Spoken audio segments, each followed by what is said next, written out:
మే నెల 15వ తేదీ ఎడారిలో సెలయేర్లు. ఉన్నతమైన మేఘములలో ప్రకాశించు ఎండ ఇప్పుడు కనబడకయున్నను. యోబు గ్రంథము 37వ అధ్యాయము 21వ వచనము. మేఘ ప్రపంచం లేకపోతే మన ప్రకృతికి అందం లేదు. ఇటలీ ప్రాంతంలో ఆకాశం ఎప్పుడు మేఘాలు లేకుండా బోసిగా ఉంటుందంట. క్షణ క్షణానికి ఆకారాలు మారుతూ ఆకాశంలో హుందాగా తేలే మేఘాలకు ఉన్న అందం ఖాళీ ఆకాశానికి ఎక్కడ వస్తుంది?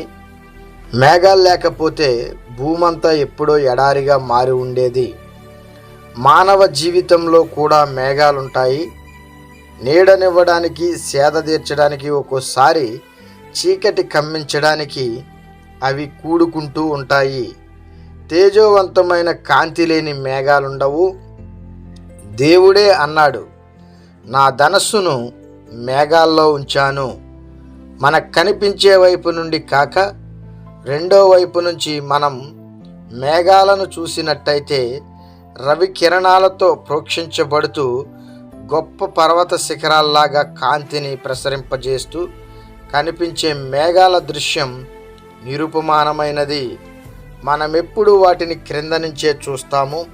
అయితే వాటి శిఖరాలను, లోయలను స్పృశిస్తూ తడుపుతూ నాట్యం చేసే ఉజ్వల కాంతిని ఎవరు వర్ణించగలరు?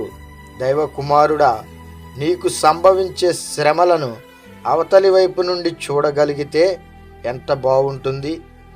క్రింద నుండే ఎప్పుడు చూస్తున్నావు.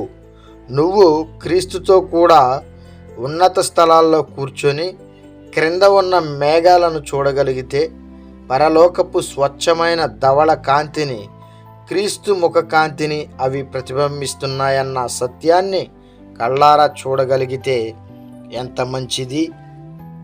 అవి నీ జీవితం పైన దీర్ఘమైన నీడల్ని సృష్టిస్తూ ఉన్నా నువ్వేమీ నిరుత్సాహపడవు.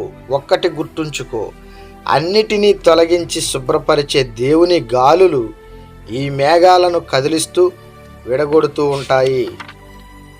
ఉన్నట్టుండి గట్టిగా ఈ గాలివాన పట్టుకుని కోపంతో అటు ఇటు కొట్టిందెందుకో?